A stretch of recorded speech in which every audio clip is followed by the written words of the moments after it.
এবার ইরানের পাশে থাকার ঘোষণা দিল ইরাক। ইরানের পক্ষে জোর গলায় কথা বলল চীন। ওদিকে যুদ্ধের মাঠ থেকে যত শীঘ্র কেটে পড়তে চাচ্ছেন ট্রাম্প।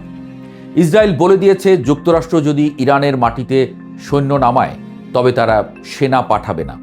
ওদিকে আবার ইরানে হামলায় যুক্তরাষ্ট্রকে আকাশসীমা ব্যবহার করতে দেবে না ইউরোপের দেশ অস্ট্রিয়া। এবং আরও কিছু ঘটনা ঘটে গেছে গত কয়েক ঘন্টায়, যা ইরানের পক্ষেই কথা বলছে। অর্থাৎ যুদ্ধের মাঠ থেকে একগাদা সুখবর শুনতে পাচ্ছে খামেনির দেশ।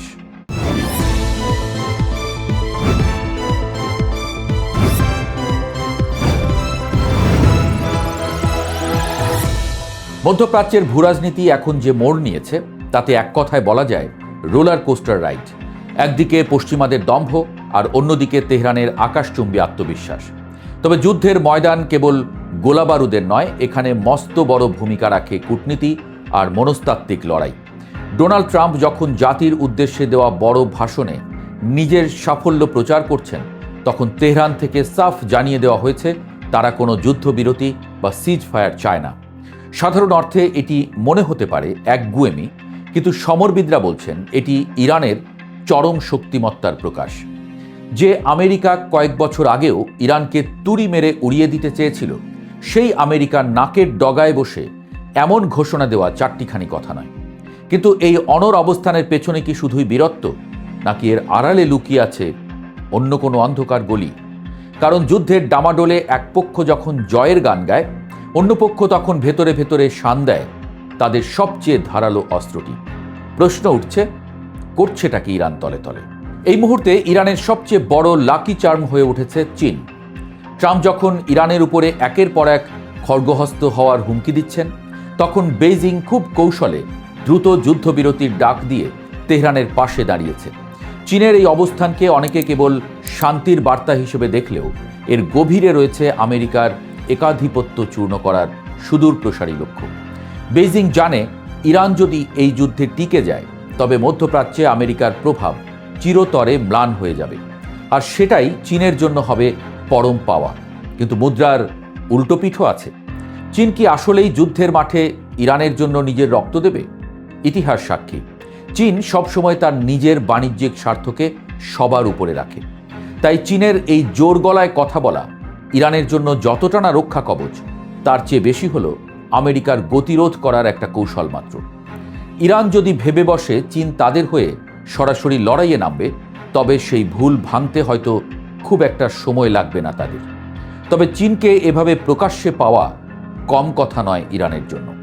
সবচেয়ে নাটকীয় মোড় এসেছে ইসরায়েলের দিক থেকে।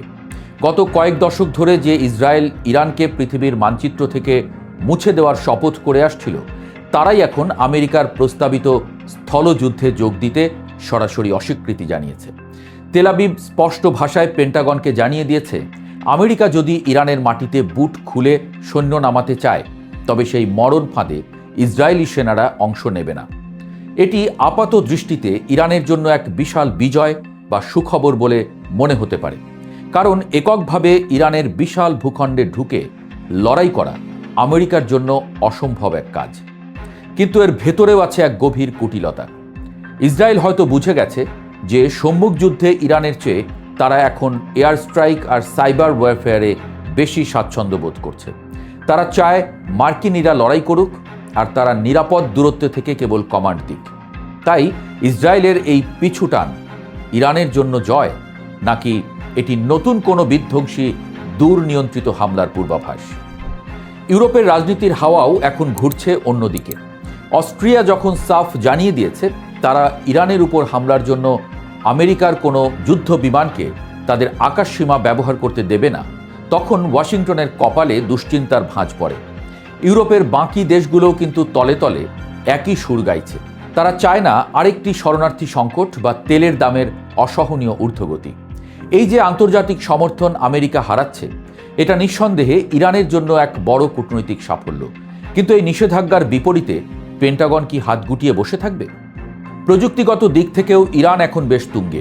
তাদের সাইবার কমান্ড সেন্টারগুলো পশ্চিমা বিশ্বের বিভিন্ন সার্ভারে যে পরিমাণ তাণ্ডব চালাচ্ছে, তাতে পেন্টাগনের আইটি বিশেষজ্ঞরা রীতিমতো দিশেহারা। প্রথম আলোর সাইবার ওয়ার্ল্ডের রিপোর্টগুলো লক্ষ্য করলে দেখা যায় ইরান এখন আর কেবল শেকেলে মিসাইলের উপর নির্ভর করে নেই।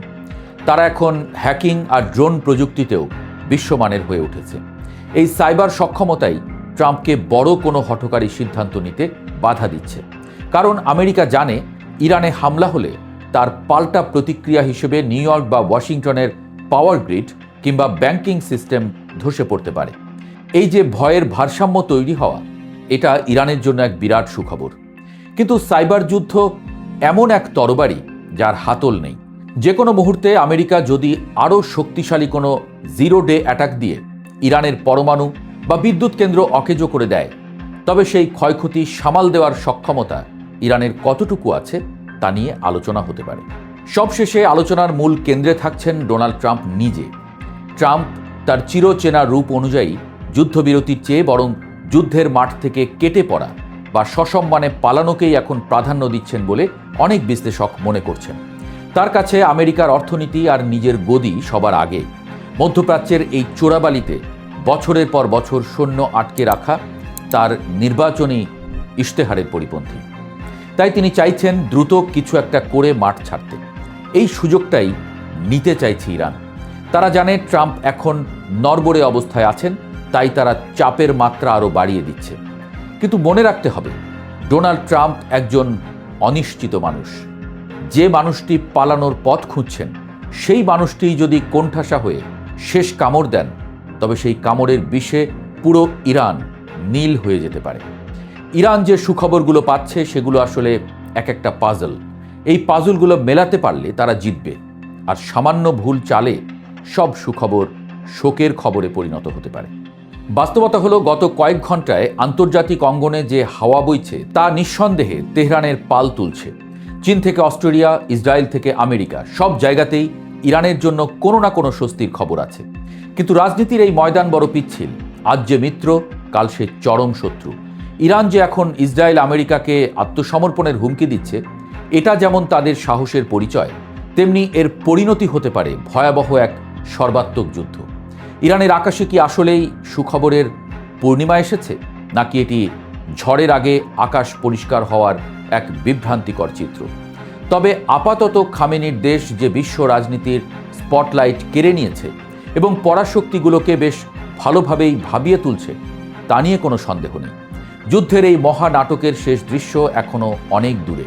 তবে আপাতত মাঠের স্কোরবোর্ডে ইরান যে কয়েক কদম এগিয়ে আছে তা অস্বীকার করার কোনো উপায় নেই।